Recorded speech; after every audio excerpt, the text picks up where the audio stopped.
Agora a gente traz uma notícia que é um alerta principalmente aí no período de férias escolares, porque a gente vai falar de um ponto turístico muito procurado, não só pelos belenenses, mas também quem vem aqui para a capital passear em Belém do Pará. Ponto, então, é o Parque Estadual do Utinga. Um jovem de 20 anos foi picado por uma cobra enquanto fazia uma trilha no local. Ele está há 10 dias internado no pronto-socorro da 14 de março e precisa, com urgência, ser transferido para um hospital especializado. Se isso não acontecer, esse jovem pode perder a vida. Põe na tela. Dentro do pronto-socorro da 14 de março, o jovem mostra a mão ferida e inchada, resultado da picada de uma cobra. Lucas Vitor fazia uma trilha no Parque do Utinga junto com a irmã quando resolveu se afastar para urinar. Ele conta que a cobra estava no tronco de uma árvore e foi nesse momento que sofreu a picada. A família o trouxe aqui para o pronto-socorro da 14 de março e desde então luta para conseguir uma transferência para um hospital de maior suporte. Depois de muita insistência, de muita demora, ele tomou o soro antiofídico e ficamos aguardando até o exame de sangue dele sair. Só que ele estava reclamando de muita dor, muito inchaço, a mão dele começou a ficar muito dura e o que mais preocupou a gente foi que a gente perguntava para os funcionários, para os médicos, e eles falavam que era normal, que era assim mesmo, que aquela dor era normal e para a gente ficar aguardando que ele ia melhorar. Passou-se os dias, nada de ficar melhor, o braço dele. 10 dias depois do incidente, o estado de saúde do jovem de 20 anos só piora. A família conta que precisou chamar a atenção da equipe médica para que eles conseguissem uma cirurgia após Lucas correr o risco de amputar o braço. Tivemos que fazer um escândalo, querendo ou não, para esse atendimento e foi que chamaram um cirurgião vascular. O cirurgião vascular analisou o estado do Lucas e imediatamente falou que ele tinha que passar por uma cirurgia, porque esse inchaço evoluiu para uma síndrome compartimental. A gente já solicitou a transferência dele, eles falaram que houve uma queda no sistema do hospital e as transferências, do sistema estão sendo atualizadas e a gente precisa da liberação do médico para que a gente consiga fazer essa transferência de leito para um hospital de referência, que haja um tratamento, uma equipe preparada. Em nota, o Instituto de Desenvolvimento Florestal e da Biodiversidade, o IDEFLOR-Bio, informou que o Parque Estadual do Utinga é uma unidade de conservação onde podem ocorrer avistamentos de animais peçonhentos. A jararaca é a espécie mais comum na área, mas até o momento não se sabe qual espécie teria provocado o acidente. A nota diz ainda que é proibido acessar trilhas sem acompanhamento de um condutor habilitado. A irmã conta que logo após o fato, não encontrou nenhum profissional que pudesse tratar do ferimento do jovem minutos após a picada. Não houve ninguém da área ali da saúde ou alguém especializado em relação a picadas peçonhentas, porque lá se tem cobra. Também não houve a orientação da gente não fazer trilha, porque fazíamos trilhas lá de bicicleta, andando. A única coisa que fizeram, alguns funcionários mesmo lá da área da bicicleta, do parque, foi enfaixar a mão dele para ver se parava um pouco do sangramento e aí as duas senhoras deram a carona pra gente até o hospital. Gente, olha só o absurdo, tá? Independente dele estar fazendo uma trilha com guia ou não, aconteceu dentro de um ponto turístico, onde as nossas autoridades precisam sim saber orientar as pessoas que frequentam o ponto turístico. A gente precisa de agilidade na hora quando a gente fala de animais peçonhentos, porque ali a hora vai fazer a diferença na situação de salvar ou não a vida desse paciente. São 10 dias que a família espera por uma transferência e simplesmente a transferência não acontece. E sequer ali no PSM da 14 de março, os funcionários tinham o preparo adequado para orientar essa família. Sobre os riscos de ser picado por uma cobra, a gente vai agora conversar com o Wellington Júnior, que está ao lado de um especialista, para a gente entender melhor como agir em casos semelhantes. Wellington, boa noite para você. Existem muitos mitos e verdades. E aí, nesse período que a gente já entra na fase de férias escolares, com muitas crianças também, a gente traz essa notícia como um alerta. Depois de um acidente como esse, qual é o primeiro procedimento a ser adotado? Oi, Amanda, boa noite para você, boa semana para todo mundo. É um momento de aflição, né? Todo mundo fica aflito demais com essa notícia, né? Com o que esse jovem de 20 anos de idade está passando. É por isso que a gente, claro, vem aqui dentro da nossa programação para poder alertar as pessoas, né, que frequentam ali o Parque do Tinga, quanto também outras áreas de mata aí, né? As pessoas que nos acompanham aí no interior, para poder ter esse cuidado, né, justamente acessar essas áreas de mata fechada e o que fazer, né, caso seja aí picado, principalmente, né, por uma serpente que tem veneno, que seja venenosa, né, como foi o caso desse rapaz. A gente alerta, né, que o principal é buscar atendimento médico, né, e isso vai ser importante para que essas reações sejam menores e para que tudo, de fato, né, seja aí resolvido o mais breve possível, né, com o soro antiofídico, com o tratamento que às vezes necessita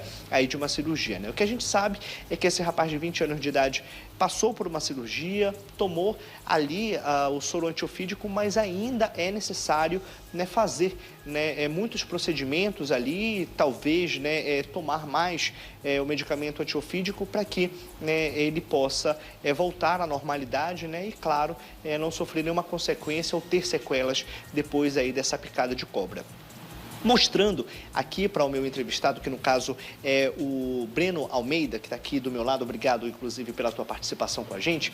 Pelas fotos, o Breno, que é especialista, também trabalha na retirada ali do veneno de serpentes, ele já identificou que de fato foi uma cobra jararaca que picou esse jovem de 20 anos de idade.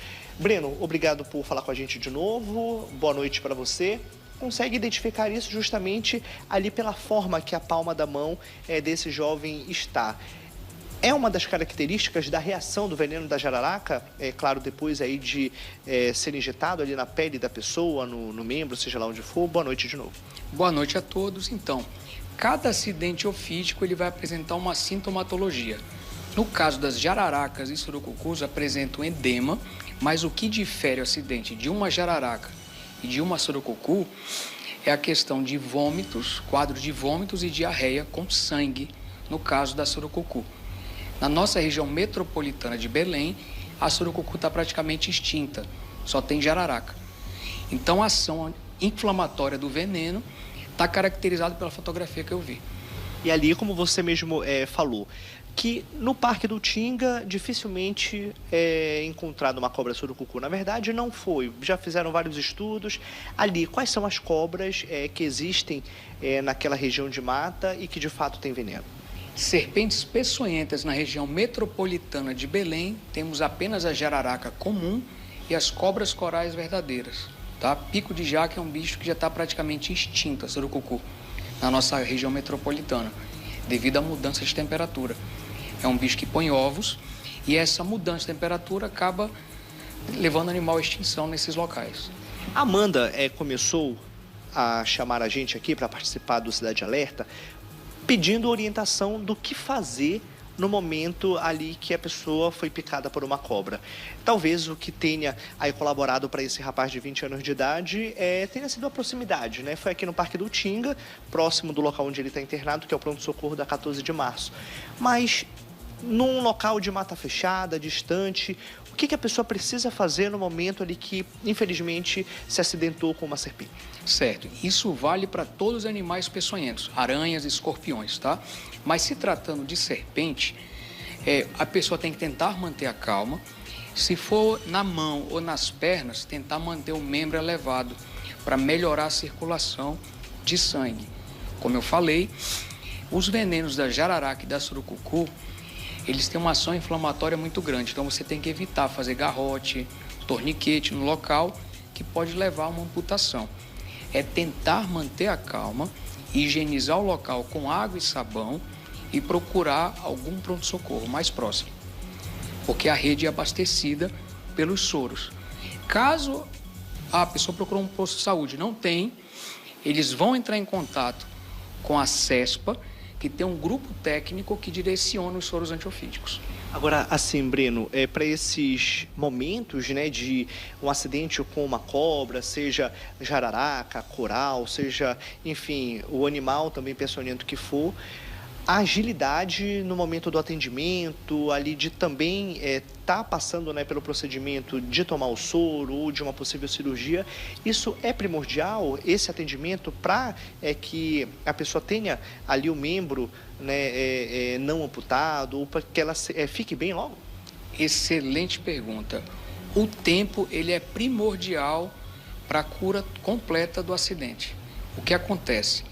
Em até 4 horas, o acidentado recebendo o soro vai minimizar muito o risco de uma amputação ou uma necrose no local da picada.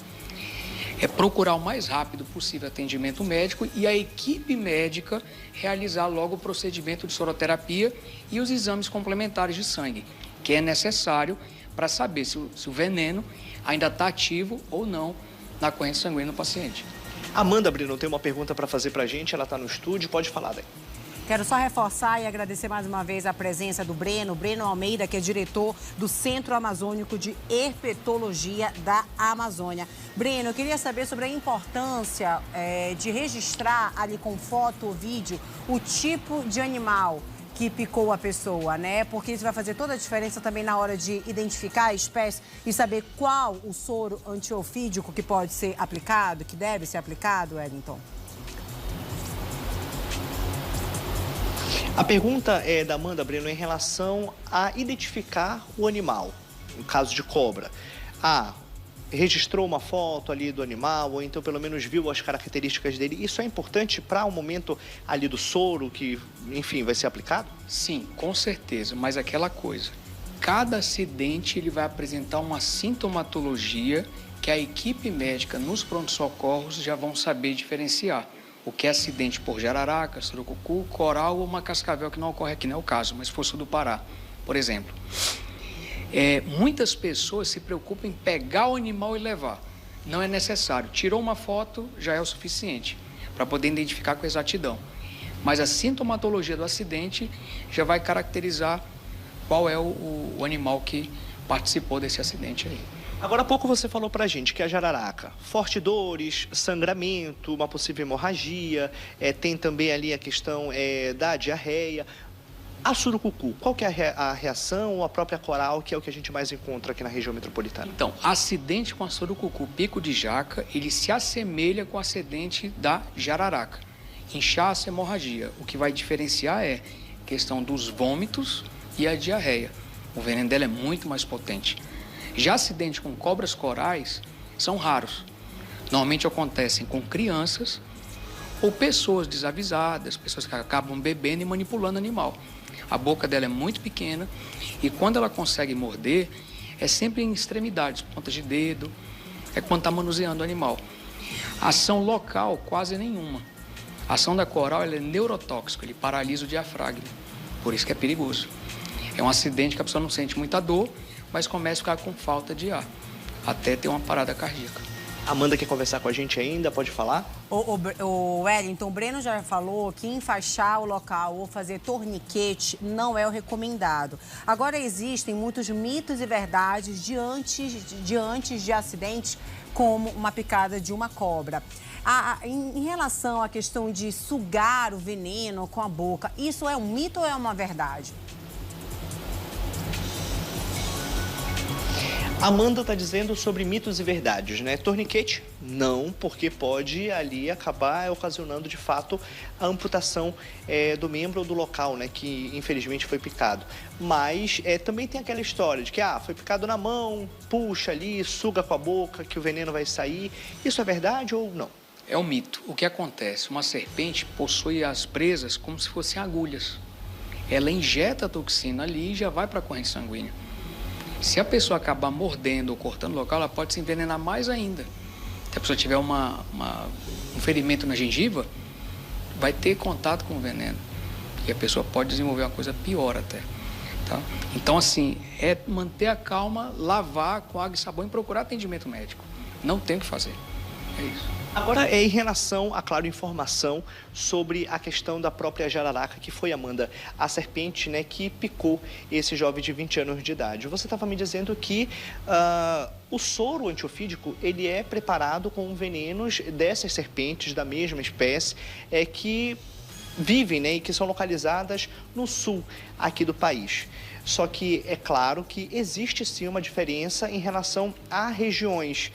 Então quer dizer que a cobra jararaca, que vive aqui na região norte, que vive aqui no nosso município, ela tem um veneno mais forte do que a cobra que fica no sul do país? Sim, correto. O que acontece? O soro feito no Brasil, ele é feito apenas com as espécies, com o veneno das espécies do sul e do sudeste. Não entra o veneno da jararaca aqui da Amazônia. Por que não entra? A aquisição dos animais para os laboratórios de lá fica mais difícil, animais daqui indo para lá, e não tem, de fato, interesse maior do governo em investir em tecnologias aqui para a Amazônia. Isso é muito triste.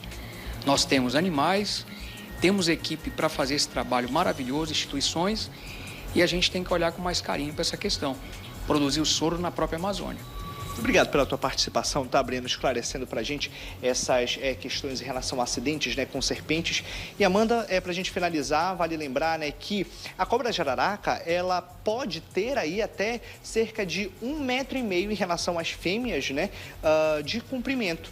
Já o macho tem mais ou menos 1 metro, é um pouquinho menor do que as fêmeas. E o veneno, ele é mais forte dependendo aí da idade dessa serpente. Outro ponto importante é que elas ficam aí, como o próprio Breno pontuou pra gente, né, em locais com folhas secas, locais ali de mata fechada, e a gente, claro, né, passando essas informações para o pessoal de casa, para todo mundo, né, se for acessar uma área de mata, se for passear agora no Parque do Tinga, ter um pouquinho mais de cuidado, não andar sem uma pessoa que conheça a área, né, sem um guia, para que acidentes como esse não tornem a acontecer. A gente torce para que esse rapaz aí se recupere o mais rápido possível, né?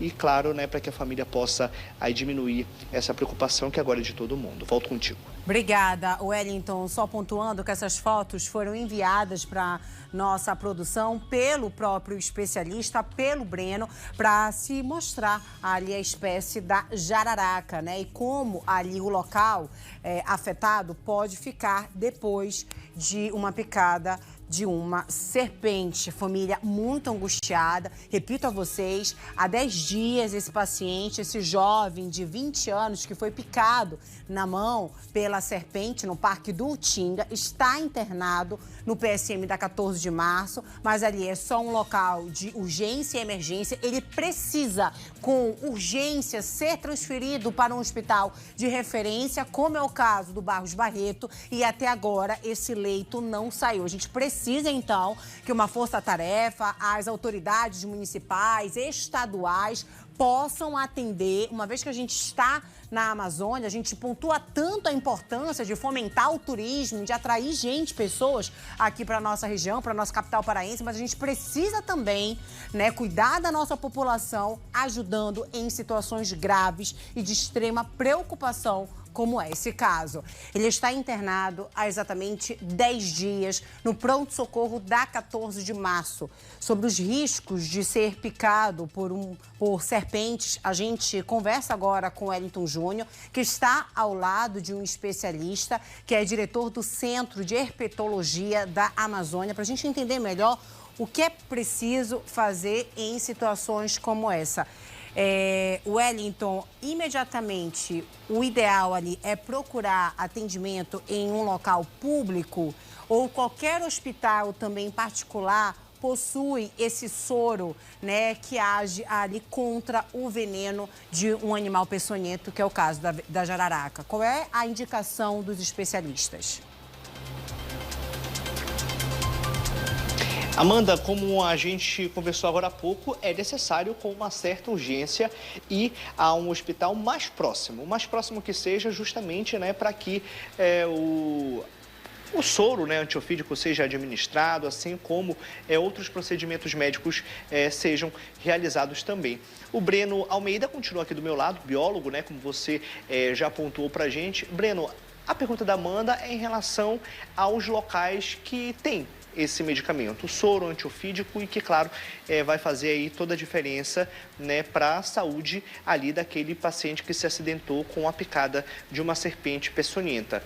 Qualquer hospital tem esse tipo de medicamento ou somente hospital público, particular talvez não tenha? Como é que você também pode explicar isso para o pessoal de casa? Somente a rede pública possui soro antiofídico. Caso aquela unidade que o acidentado procure não tenha, a Secretaria Estadual de Saúde tem um grupo que lida apenas com animais peçonhentos, estuda esses animais peçonhentos e faz a destinação do soro. E caso alguém necessite de informações sobre a pessoa foi picada, que é uma orientação urgente, no Barros Barreto funciona o CIT, que é o Centro de Informações Toxicológicas de Belém. Tem plantão 24 horas. O acidentado pode entrar em contato para saber onde tem um soro mais próximo também. Agora, o que a gente estava comentando aqui antes de entrar ao vivo é justamente esse cuidado, né? É necessário que tenha cuidado, que tenha também ali uma rapidez no momento, né, que foi picado para buscar esse atendimento médico, mas é necessário evitar esse tipo, né, de manuseio ali. Viu uma cobra, não sabe se ela de fato é venenosa ou não, então, claro, melhor não pegar, não tocar nela, mas também manter a área onde a gente mora ou esses locais próximos sempre limpo. Como é que a própria cobra jararaca, que é o que a gente está falando desde o início da nossa participação aqui, onde é que ela costuma se esconder, se abrigar, na verdade? A jararaca, aqui no norte do Brasil, ela ocorre próximo a habitações humanas, devido à facilidade de encontrar alimento, que ela se alimenta de alguns anfíbios, na maioria das vezes, e roedores. Então, se a pessoa tem restos de obra, telhas, tijolos próximo à casa, é o abrigo ideal para uma jararaca e roedores. E lixo, manter sempre o mato bem aparado, grama, para não ter esse animal próximo à casa. Tem que ter sempre esse cuidado. Se a pessoa mora numa área rural que aparece, é ter cuidado ao calçar sapatos, botas, se ficar lá de fora da casa, que às vezes o animal tenta se abrigar ali, por ser escuro, um lugar mais quente, protegido. E aqui na região norte, né, tem muitas pessoas ali que trabalham com a colheita do açaí. Elas também ficam ali escondidas em palhas, como foi no caso desse jovem de 20 anos que ele se acidentou. Ele disse que foi urinar e que a cobra estaria ali no tronco de uma árvore, ele não percebeu, e ali ao esticar a mão ou tentar se apoiar na árvore, ele acabou sendo picado na palma da mão. É basicamente esses locais também que elas ficam, na mata fechada, nesses locais onde é o habitat delas? Isso. A jararaca ela ocorre próximo a habitações humanas e de maneira natural ocorre também na floresta. Ela pode ocorrer no extrato inferior da mata, que é no folhiço, ou sobre até as árvores, 2 metros, 3 metros de altura. Então, toda pessoa que adentrar a floresta, tem atenção onde vai colocar as mãos, onde vai estar pisando, tá? No caso do Parque do Tinga, é uma floresta urbana. A gente está adentrando o local onde os animais já estão lá há muito tempo. Antes de existir o homem, já tinham serpentes ali. Então, a gente tem que ter um respeito e um cuidado muito grande. Onde vai andar, ter o acompanhamento de guias e saber muito bem o que você for fazer numa floresta. Não pode sentar num tronco, colocar a mão sem analisar, sem ver onde está botando a mão, porque é perigoso um acidente. Breno, um ponto importante, inclusive, a gente conversando, também você detalhou que a cobra jararaca, ela não é a mesma coisa. Não sei se eu estou enganado, mas um exemplo a cascavel, ela tem aquela característica dela, marrom, tem o chocalhinho na ponta do rabo, algo que a gente olha e sabe o que é. Ali, a jiboia, a gente também sabe como que é a característica da cobra. Não que a gente vai tocar, né, ao ver ela estando ali numa área de mata. Mas um exemplo a cascavel, ela é tanto marrom quanto verde também, alguma coisa assim. A jararaca, você está falando. Tá, a jararaca na região metropolitana é um bicho que é de uma coloração mais amarronzada, mas tem uns animais amarelados. Ao longo do corpo, ela vai ter uma marcação que vai lembrar um V invertido ao longo do corpo. E a cauda é lisa. Como se for da cascavel, a cascavel não ocorre nessa região próxima a Belém. Ocorre em Santarém, no sul do Pará, e tem um chocalho na ponta. A surucucu, a cauda, termina como se fosse um pequeno espinho. É bem diferente do que da jararaca, que a cauda é lisa. Pronto, Breno, muito obrigado pela tua participação e explicação pra gente aqui. É isso, viu, Amanda? Manter o local limpo, manter ali a área onde a gente mora, né, sempre organizada, isso também facilita para que esses animais, né, não cheguem até lá e aí possivelmente a gente sofra, né, um acidente. Então, fica aí o alerta e também os cuidados que todo mundo precisa ter. Eu volto contigo. Obrigada, Wellington. Agradeço também ao Breno pelas orientações, principalmente, né, para a gente trazer, então, essas informações, já que a gente mora na Amazônia e sim, né, ao invadir o habitat desses animais, é claro que ali eles também, em uma forma de defesa, tendem a atacar o ser humano. Em nota, o Instituto de Desenvolvimento Florestal e da Biodiversidade, o IDEFLOR-Bio, informou que o Parque Estadual do Tinga é uma unidade de conservação onde podem ocorrer avistamentos de animais peçonhentos. A jararaca é a espécie mais comum na área, mas até o momento não se sabe qual espécie teria provocado o acidente, de acordo com o IDEFLOR. Mas a gente já trouxe, então, a atualização com o especialista, sim, afirmando que seria uma jararaca. A nota do IDEFLOR-Bio diz ainda que é proibido acessar trilhas sem acompanhamento de um condutor habilitado, mas a nota não esclarece aí qual é o procedimento adotado dentro do Parque do Tinga, uma vez que uma pessoa, né, sofra um acidente como esse. A gente sabe, sim, que o local ele é uma unidade de conservação, mas uma vez que ele é aberto ao público, a gente também precisa oferecer e ter uma estrutura de segurança para esse visitante. Aconteceu dentro do parque? Então, o órgão competente que administra o local precisa agir com rapidez, celeridade, para a gente conseguir salvar a vida dessa pessoa. Independente se é homem, se é mulher, se é adulto, se é criança, a gente precisa estar bem preparado nesses locais e, consequentemente, nas unidades públicas de saúde, que são os locais que possuem o soro, né, contra ali os animais peçonhentos.